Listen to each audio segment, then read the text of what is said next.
Kita bersyukur kepada Tuhan. Pada saat ini kita boleh kembali beribadah, memuji, menyembah Tuhan. Kita mau mengagungkan Dia, kita mau memuliakan Dia, kita membesarkan namanya. Sebab Dia kekuatan kita, tempat perlindungan kita. Kita angkat pujian ini. Engkaulah kekuatan dan perlindungan.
kekuatan kami Tuhan.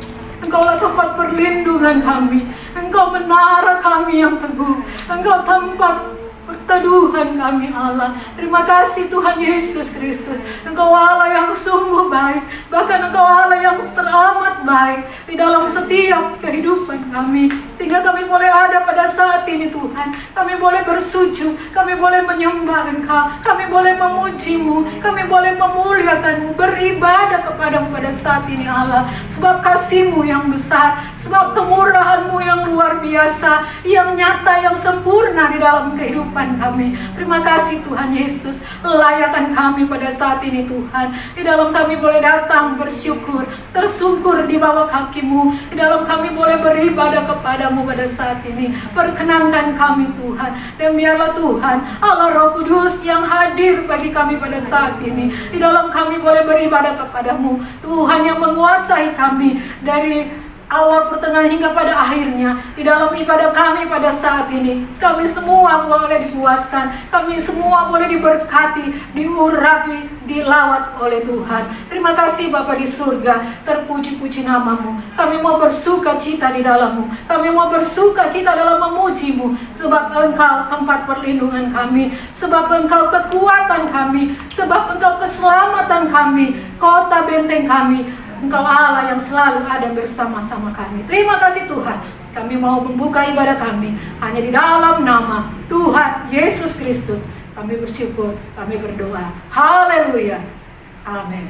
Haleluya, puji Tuhan. Kita mau memuji Tuhan pada saat ini. Kita bersuka cita sebab Tuhan adalah kekuatan dan Dia Allah yang selalu ada bersama-sama kita. Ku selalu memandang Tuhan, ku selalu memuji Dia. Mari kita angkat pujian ini, kita katakan kepada Tuhan. Selalu memandang Tuhan, ku selalu memuji Dia. Ku percaya kepada Tuhan, ku berpasrah kepadanya. Siang malam ku ingat Tuhan, karena Tuhan pelindungku. Dengan Dia ku takkan gentar, menghadapi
Puji Tuhan.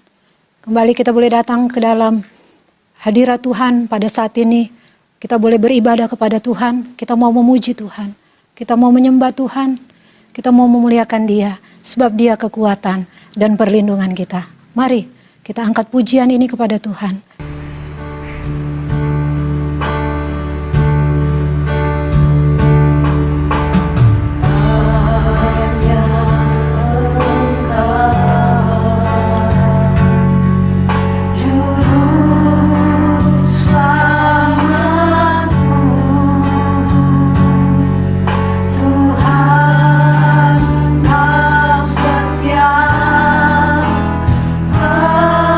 Padaku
Terpuji-pujilah nama-Mu Tuhan. Engkau Allah kekuatan kami, Engkau tempat perlindungan kami, Engkau sahabat kami, bahkan Engkau Bapa kami yang kekal, Allah kami yang hidup, Allah kami yang luar biasa. Engkau Allah yang ada bersama-sama dengan kami Tuhan. Terima kasih Tuhan Yesus Kristus. Kami mulai memuji memuliakan-Mu. Dan pada saat ini Tuhan, biarlah perkenankan kami juga mau diberkati lewat kebenaran firman-Mu. Berkati kami terus dengan firman-Mu. Berbicaralah bagi kami Tuhan. Tuhan yang memberkati setiap hati-hati kami, setiap kepikiran, keberadaan hidup kami dengan kebenaran firman-Mu, sehingga kami tetap terus teguh berdiri di hadapan Tuhan, tetap terus bertumbuh ke arah Engkau Kristus yang adalah Tuhan dan Juru Selamat kami, sehingga kami juga boleh terus kuat dan bahkan kami boleh terus bersuka cita di dalam Engkau Tuhan. Terima kasih Tuhan Yesus. Berkati hamba-Mu Tuhan sebentar yang akan boleh melayani kami dengan firman-Mu, Tuhan yang mengurapi, dan Tuhan yang tambah-tambahkan terus hikmat, marifat, kebijaksanaan yang daripada Tuhan, dan dia boleh menjadi saluran berkat, membawakan kebenaran firman-Mu bagi kami semua yang boleh mendengar dan menerima kebenaran firman-Mu. Terima kasih Tuhan, kami mau menerima kebenaran firman-Mu hanya di dalam nama Tuhan Yesus Kristus. Kami bersyukur, kami berdoa, kami sambut berkat firman-Mu. Haleluya, haleluya, amin. Haleluya. Segala pujian dan kemuliaan hanya bagi Tuhan Yesus Kristus. Salam sejahtera di dalam Tuhan. Kita berjumpa lagi di dalam kemurahan Tuhan dalam rangkaian ibadah dewasa muda, sekalipun hanya secara virtual, tetapi kita bisa menikmati pribadi Tuhan itu. Mari kita akan sama-sama melihat firman Tuhan yang hari ini saya ambil di dalam kitab Ayub pasalnya yang ke-42. Ayub pasal 42 ayat yang kelima. Saudara-saudara yang ada di rumah, mari kita buka firman Tuhan. Ayub pasal 2, 42 maksud saya, ayatnya yang kelima. Ayub 42 ayat yang kelima berbunyi demikian. Hanya dari kata orang saja aku mendengar tentang Engkau, tetapi sekarang mataku sendiri memandang Engkau. Firman Tuhan hari ini saya mengangkat tema kesempatan memandang Tuhan. Jadi hari ini tema yang akan kita lihat yaitu kesempatan memandang Tuhan. Mungkin kita bertanya, apakah saya bisa melihat Tuhan secara kasat mata? Kita tidak bisa melihat Tuhan secara kasat mata, tetapi kita bisa melihat Tuhan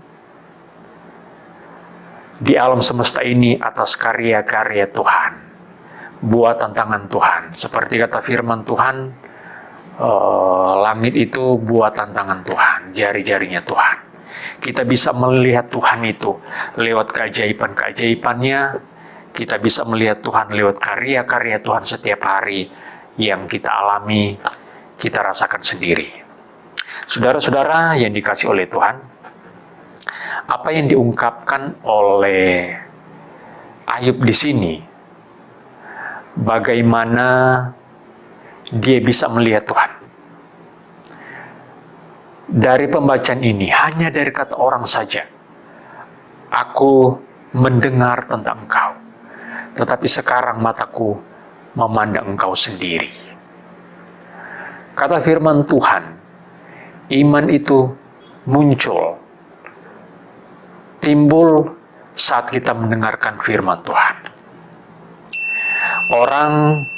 Orang yang dahulunya tidak percaya kepada Yesus, dia bisa kenal Yesus ketika ada orang yang menceritakan, atau barangkali ketika dia mendengar firman Tuhan yang berbicara tentang Yesus. Nah, saudara-saudara, kalau kita mundur dari pasal yang pertama, di sana kita akan menemukan Ayub yang sebenarnya, di mana Ayub dikatakan oleh firman Tuhan, dia adalah seorang yang benar, seorang yang saleh, jujur, takut akan Allah, menjauhi kejahatan. Inilah ciri-ciri dari seorang Ayub. Dia adalah seorang yang hidup benar di hadapan Tuhan. Dia saleh, jujur, takut akan Allah, menjauhi kejahatan. Nah, saudara-saudara, tanpa sepengetahuan dari seorang Ayub, dia ditimpa dengan malapetaka, dia ditimpa dengan bencana yang begitu hebat. Sebetulnya, yang terjadi di sini, tanpa sepengetahuan dari seorang Ayub, bahwa ada perbincangan antara Tuhan dan iblis. Bagaimana seorang Ayub sebelum dia dicobai yang sedemikian berat, iblis pernah datang menghadap Tuhan. Dan Tuhan menanyakan kepada iblis, "Kamu dari mana?" Dan iblis menjawab kepada Tuhan, dia keliling dunia. Dan apa yang terjadi, Tuhan membanggakan pribadi seorang, Tuhan membanggakan Ayub ini kepada iblis. Bagi Tuhan, Ayub adalah seorang yang istimewa. Bagi Tuhan, Ayub ini adalah satu pribadi yang spesial di mata Tuhan. Tuhan membanggakan Ayub kepada iblis. Coba kamu lihat di seluruh dunia ini. Di bawah kolong langit ini tidak ada yang seperti hambaku Ayub. Saleh, jujur, takut akan Allah dan menjauh kejahatan. Dari perbincangan itu, iblis seolah-olah menantang Tuhan. Iblis seolah-olah menyaksikan apa yang dilakukan oleh Tuhan kepada Ayub ini. Iblis bilang, "Karena engkau yang memberkati dia, engkau yang memagari dia." Barangkali iblis pernah berusaha untuk mencobai seorang Ayub ini, tapi tidak bisa, karena memang Tuhan memagari Ayub ini. Kemudian Tuhan luaskan. Terjadilah malapetaka yang ditimbulkan oleh iblis sendiri atas seizin Tuhan. Dan kita sudah tahu cerita ini. Semua harta benda yang dimiliki oleh seorang Ayub diambil oleh iblis. Anak-anaknya, budak-budak dari Ayub, seluruh yang dia miliki. Sampai Ayub sendiri jatuh sakit. Dan kalau kita mengatakan di sini, Ayub sampai habis-habisan, artinya dia di sini, dia jatuh miskin. Sudah jatuh, tertimpa tangga pula. Dia sudah jatuh miskin, tubuhnya sendiri jatuh sakit. Hilang semua yang dia miliki. Dan Ayub sendiri hilang kesehatannya. Dan satu-satunya yang dia miliki adalah istrinya. Tapi istrinya justru mengajak Ayub, mendorong dia untuk mengutuki Tuhan. Barangkali istrinya melihat Ayub ini sudah terlalu setia kepada Tuhan, sudah terlalu saleh, sampai semua yang dia miliki habis, tetapi Ayub tetap percaya kepada Tuhan. Nah, saudara-saudara, di tengah-tengah kesengsaraan dari seorang Ayub, dia sudah tidak memiliki lagi harta, kesehatannya juga dia tidak miliki lagi. Sakit dari ujung kepala sampai kaki. Dia sakit. Diakibatkan oleh pekerjaan daripada iblis. Tetapi hal itu tidak meruntuhkan imannya kepada Tuhan. Imannya tidak goyah. Imannya tetap berdiri teguh. Dia katakan kepada istrinya, "Apakah kita hanya menerima yang baik-baik saja? tetapi yang buruk-buruk kita tidak terima. Ini jawaban Ayub kepada istrinya. Nah, saudara-saudara yang dikasih oleh Tuhan, Ayub di sini seorang yang memiliki, kita katakan, satu kesempurnaan di dalam hidupnya, yaitu kesetiaannya dia. Imannya itu kepada Tuhan tidak tergoyahkan. Bagaimana dia memiliki kerohanian tingkat tinggi. Levelnya itu ada di atas. Seorang yang saleh, jujur, takut akan Allah, dan menjauhi kejahatan. Kalau kita membandingkan dengan kehidupan kita masing-masing, kita mungkin akan berkata, saya ini belum seberapa dengan seorang Ayub. Imannya dia, kesetiaannya dia, percayanya dia kepada Tuhan, kerohaniannya dia itu begitu komplit. Siapa yang seperti dia? Dan dia juga bukan hanya diberkati dalam hal rohani, tetapi dalam hal jasmani juga sangat diberkati oleh Tuhan. Dan kata firman Tuhan, dialah orang yang terkaya di sebelah timur di zamannya dia itu. Dan setiap pagi dia mempersembahkan korban kepada Tuhan. Setiap pagi dia bawa korban kepada Tuhan sesuai dengan jumlah anaknya yang dia miliki 10 orang. Jadi setiap pagi dia bawa korban kepada Tuhan 10 ekor hewan yang dia sembelih, persembahkan itu kepada Tuhan. Kata firman Tuhan, dia bukan makin menurun kekayaannya, justru semakin kaya. Dia mempersembahkan korban kepada Tuhan, justru dia semakin diberkati oleh Tuhan.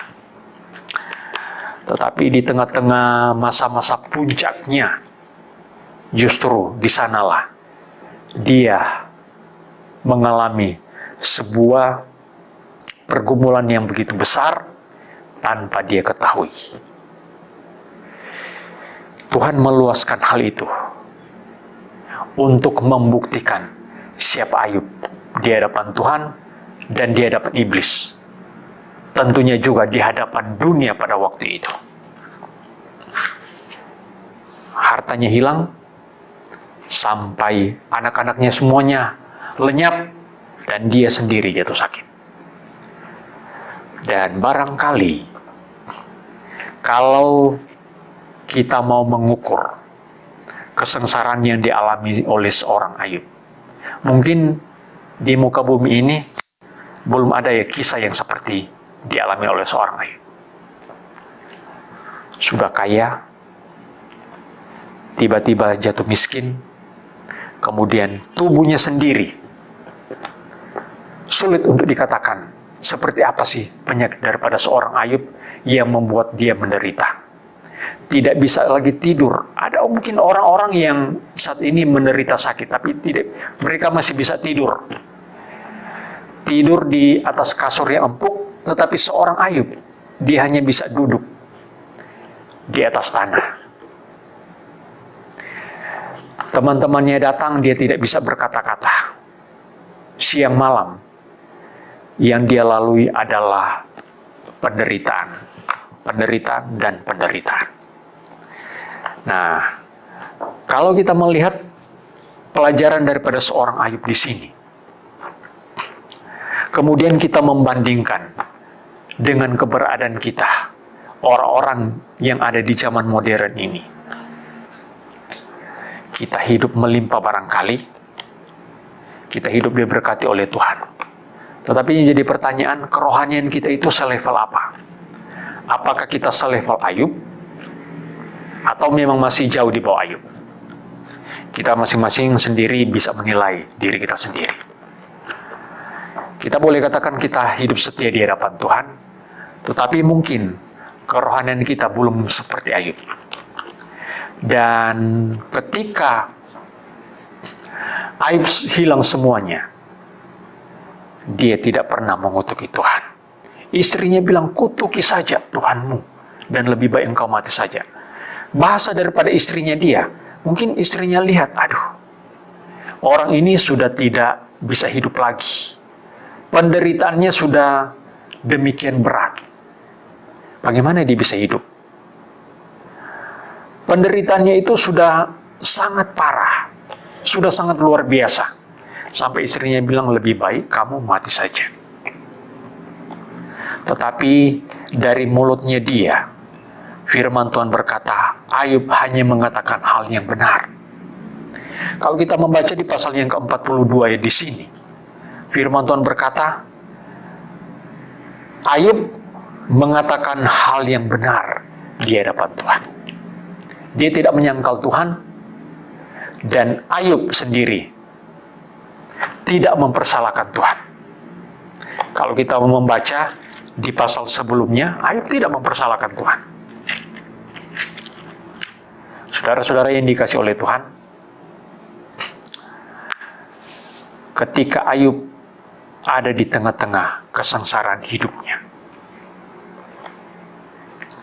ternyata ada satu keajaiban yang muncul di tengah-tengah keterpurukan hidupnya, di tengah-tengah penderitaannya. Di sana dia bisa melihat Tuhan. Waktu dia ada di masa-masa puncak, waktu dia ada di masa-masa keemasan, katakanlah seperti itu, dia sangat diberkati oleh Tuhan. Hartanya semakin melimpah, sangat diberkati oleh Tuhan. Dan setiap pagi, kata firman Tuhan, dia menjadi seorang imam di dalam keluarganya. Setiap pagi dia datang mempersembahkan korban kepada Tuhan. Dan dia selalu berdoa untuk anak-anaknya. Dia berdoa berkat untuk anak-anaknya. Dia katakan, barangkali anak-anak saya ini sudah mengutuki Tuhan. Mereka setiap hari mengadakan pesta, bergilir. Anak-anak Ayub yang berjumlah 10 itu, mereka bergilir mengadakan pesta setiap hari. Pesta terus. Ayub merasa terbeban. Dia sering bertanya, jangan-jangan anak saya ini sudah mengutuki Tuhan. Dia bawa korban kepada Tuhan, minta pengampunan, dan dia mempersembahkan syukur kepada Tuhan. Apakah itu belum cukup? Saudara-saudara yang dikasihi oleh Tuhan, setiap hari Ayub datang kepada Tuhan, datang membawa korban. Tetapi belum pernah Ayub mengatakan bahwa dia bisa melihat Tuhan. Di tengah-tengah masa-masa puncaknya, di tengah-tengah masa-masa keemasannya, di mana dia diberkati Tuhan secara melimpah. Tetapi ketika Ayub melewati masa-masa sulit, masa-masa yang sukar, ketika dia jatuh terpuruk, saat dia hendak akan dipulihkan oleh Tuhan, firman Tuhan ini muncul. Suara dari seorang Ayub ini muncul. Dia berkata, hanya dari kata orang saja aku mendengar tentang Engkau. Tetapi sekarang mataku sendiri memandang Engkau. Dia melihat Tuhan bukan karena dia ada di atas gunung. Dia diberkati oleh Tuhan. Bukan saat dia hidup dalam kelimpahan. Justru dia bisa melihat Tuhan saat dia di tengah-tengah cobaan hidup, di tengah-tengah cobaan yang berat. Saudara-saudara yang dikasihi oleh Tuhan, sekarang dunia sementara menangis. Dunia sementara menjerit oleh badai pandemi COVID-19 ini yang melanda seluruh dunia. Saya tidak tahu berapa negara ya. Terakhir yang saya tahu itu ada sekitar 214 negara. Terakhir yang saya tahu. Tidak tahu sekarang ada berapa negara, ada berapa ratus negara yang dilanda oleh pandemi COVID-19 ini. Dunia sementara bergelora, dunia sementara bergejolak oleh masalah global ini, pandemi ini. Negara-negara besar sudah menyatakan resesi. Amerika Serikat, Jerman, negara hebat di Asia Tenggara, Singapura, juga sudah menyatakan resesi. Hong Kong, berapa negara? Filipina, negara tetangga kita. Uni Eropa juga sudah mengumumkan resesi. Barangkali negara kita mungkin juga akan menyusul. Kita tidak tahu. Tetapi lewat peristiwa demi peristiwa yang terjadi di dalam dunia ini, di negara kita, dan secara khusus di dalam pribadi kita masing-masing, apa yang mau kita katakan? Kita mungkin mengeluh. Kita mungkin bisa putus asa. Tetapi kita harus ingat, belajar daripada firman Tuhan. Firman Tuhan itu, Alkitab yang kita miliki, firman Tuhan yang kita miliki ini, hanya berbicara dua hal. Dua hal besar, dua hal pokok di dalam firman Tuhan. Yang pertama, bicara tentang Tuhan. Yang kedua, bicara tentang kita. Hanya ini dua hal ini saja. Bicara tentang Tuhan atau bicara tentang manusia, tentang kita, tentang orang-orang yang percaya. Dan apa yang kita lihat di dalam firman Tuhan ini, yang terjadi kepada seorang Ayub, ini hanya berbicara tentang dua hal. Tentang Tuhan, rahasia Tuhan yang Ayub tidak tahu. Dan yang kedua, tentang pribadi Ayub sendiri. Hanya berbicara antara Tuhan dan Ayub. Di pihak Tuhan, Tuhan mengizinkan hal ini terjadi kepada Ayub. Tuhan mengizinkan bencana, persoalan, pergumulan, cobaan Tuhan izinkan. Seorang Ayub sendiri, sebagai manusia, dia tidak tahu apa yang sebetulnya terjadi. Bahwa itu adalah seizin Tuhan. Dan di dalam pribadinya dia, hanya ada, yaitu percaya kepada Tuhan. Tahu apa yang terjadi kalau kita melihat? Coba kita mundur dulu di pasalnya yang ke-40. Ini masih di tengah-tengah badai. Masih di tengah-tengah pergumulan. Ayub 40. Ayatnya yang pertama.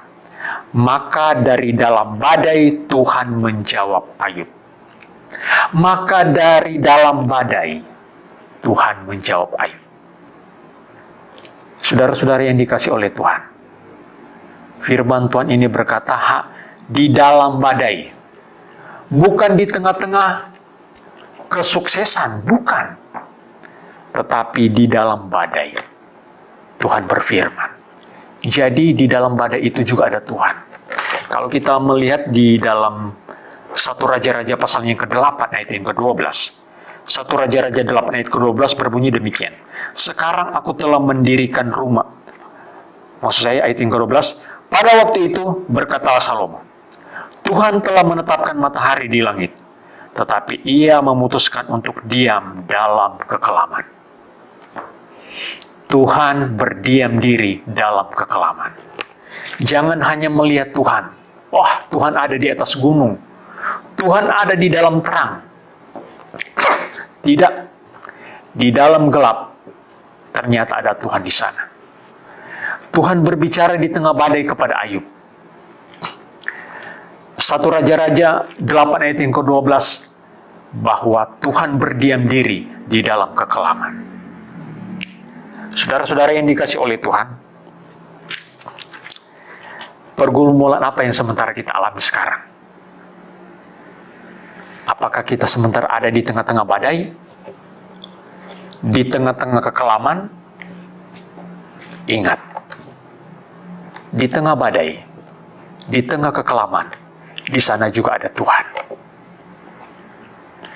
Dan ketika Tuhan hendak memulihkan keadaan Ayub, baru di sana Ayub bisa berkata, sekarang aku bisa memandang Tuhan. Dia melihat Tuhan ketika dia lagi terpuruk. Dia melihat Tuhan ketika dia di tengah-tengah cobaan yang berat. Di sana dia bisa melihat Tuhan. Tahukah kita bahwa iman yang sejati muncul ketika kita ada di tengah badai. Kalau kita tidak pernah mendapatkan cobaan, pergumulan, sesungguhnya kita belum bisa menemukan iman kita sejati. Tidak. Iman yang sejati, kita harus melewati badai hidup dulu. Pasalnya yang ke-42, ayat yang kedua, berkata begini. Ini jawab Ayub kepada Tuhan. Kita baca saja mulai ayat yang pertama dan ayat yang kedua. Ayub 42 ayat 1 dan 2. Maka jawab Ayub kepada Tuhan, aku tahu bahwa engkau sanggup melakukan segala sesuatu dan tidak ada rencanamu yang gagal. Ini jawaban Tuhan kepada Ayub. Tuhan berbicara di tengah badai, dia menjawab, aku tahu engkau sanggup melakukan segala sesuatu. Iman yang dimiliki oleh seorang Ayub tidak goyah, tidak pudar di tengah-tengah badai hidup. Di sanalah dia bisa berkata kepada Tuhan, aku tahu bahwa engkau sanggup melakukan segala sesuatu dan tidak ada rencanamu yang gagal. Saudara-saudara yang dikasih oleh Tuhan, kalau kita mau melihat Tuhan, jangan pernah kita bermimpi kita akan melihat Tuhan saat kita diberkati oleh Tuhan. Bagaimana kita bisa melihat Tuhan kalau kita sehat-sehat? Tetapi kalau kita mau melihat Tuhan, keajaiban Tuhan itu, saat kita sakit, kita disembuhkan. Saat kita terpuruk, Tuhan angkat kita. Saat kita tidak berdaya, di sana Tuhan pulihkan kita. Di sanalah kita bisa melihat Tuhan. Kita bisa memandang Tuhan. Dan mungkin di antara kita ada yang sementara menghadapi pergumulan-pergumulan yang berat. Ingat, tetap bertahan. Karena di sana kita akan memandang Tuhan. Kita akan melihat Tuhan. Dan di sanalah akan membuktikan kemurnian iman kita. Jauh melebihi emas yang fana ini. Di tengah-tengah ujian, di tengah-tengah pergumulan yang berat, di sanalah akan membuktikan iman kita itu jauh daripada emas yang fana di dalam dunia ini. Percayalah bahwa di tengah badai ada Tuhan, di dalam kekelaman ada Tuhan. Barangkali kita sementara melewati lorong-lorong yang gelap, ingat, ada Tuhan di sana. Puji Tuhan. Demikian firman Tuhan di hari ini. Biarlah firman Tuhan ini akan memberikan kita kekuatan, memberikan kita inspirasi bahwa ada Tuhan di dalam badai, ada Tuhan di tengah-tengah kegelapan. Puji Tuhan. Haleluya. Kita akan nyanyikan satu pujian, Jalanmu Tak Terselami. Mari saudara-saudara, sama-sama kita nyanyikan pujian ini, bahwa jalan Tuhan itu tidak terselami oleh pikiran kita manusia. Jalanmu tak terselami oleh setiap hati kami, namun satu hal ku percaya, ada rencana yang indah. Tiada terduga kasih, heran dan besar bagiku. Arti kehadiranmu selalu nyata di dalam hidupku. Penyertaanmu sempurna, rancanganmu penuh damai, aman dan sejahtera walau di tengah badai. Ingin ku selalu bersama, rasakan keindahan. Arti kehadiran-Mu Tuhan, penyertaan-Mu Tuhan, penyertaan-Mu sempurna, rancangan-Mu penuh damai, aman dan sejahtera, walau di tengah badai. Ingin ku selalu bersama, rasakan keindahan. Arti kehadiran-Mu Tuhan. Benar ya Tuhan, jalan Tuhan tidak terselami oleh pikiran kami manusia. Terkadang jalan yang kami lalui Tuhan sulit untuk kami pikirkan Tuhan. Sulit bagi kami Tuhan untuk bayangkan. Tetapi itu adalah jalan Tuhan. Kami harus mengakui bahwa jalan Tuhan itu sempurna adanya. Terkadang Tuhan, apa yang kami harus lewati tidak seperti apa yang kami inginkan.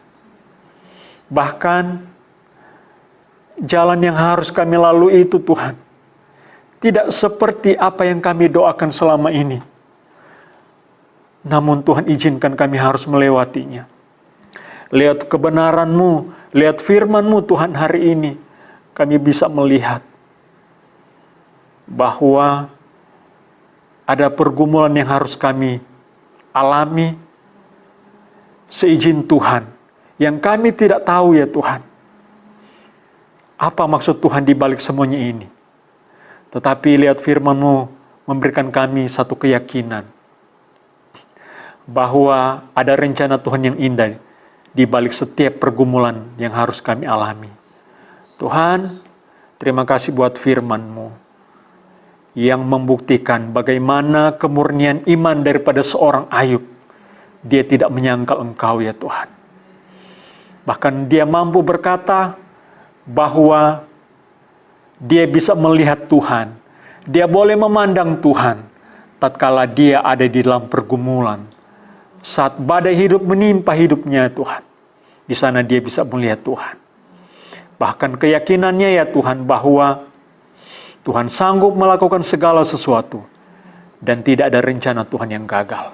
Kami percaya tidak ada rencana Tuhan yang gagal di dalam hidup kami. Wadah dewasa muda ini, Tuhan memberkati semua yang terlibat di wadah dewasa muda ini Tuhan. Pribadi lepas pribadi. Jalan Tuhan bagi mereka Tuhan berbeda-beda. Tuhan tolonglah mereka. Biar mereka mampu melewati jalan yang sementara mereka lalui ini. Sekalipun harus melewati dengan air mata, dengan pergumulan. Tetapi ya Tuhan, biarlah iman mereka tetap teguh di dalam Engkau. Supaya di balik semuanya ini, mereka boleh melihat keajaiban-keajaiban yang dari Tuhan. Terima kasih buat firman-Mu hari ini yang sudah datang kepada kami semua. Berkatilah wadah dewasa muda, berkatilah jemaat keramat, berkatilah Bapak Gembala dan keluarga. Berkati kami semua ya Tuhan. Biarlah ya Tuhan kami tetap percaya kepada Tuhan di tengah-tengah pergumulan yang dihadapi oleh dunia ini. Kami tetap beriman kepada Tuhan dan akan membuktikan kepada Tuhan iman kami kepada Engkau ya Tuhan. Bahwa iman kami itu jauh melebihi seperti emas yang fana di dalam dunia ini. Bagi Tuhan segala pujian, hormat dan kemuliaan. Kami menutup rangkaian ibadah virtual Dewasa Muda ini dalam nama Tuhan Yesus Kristus. Haleluya. Amin.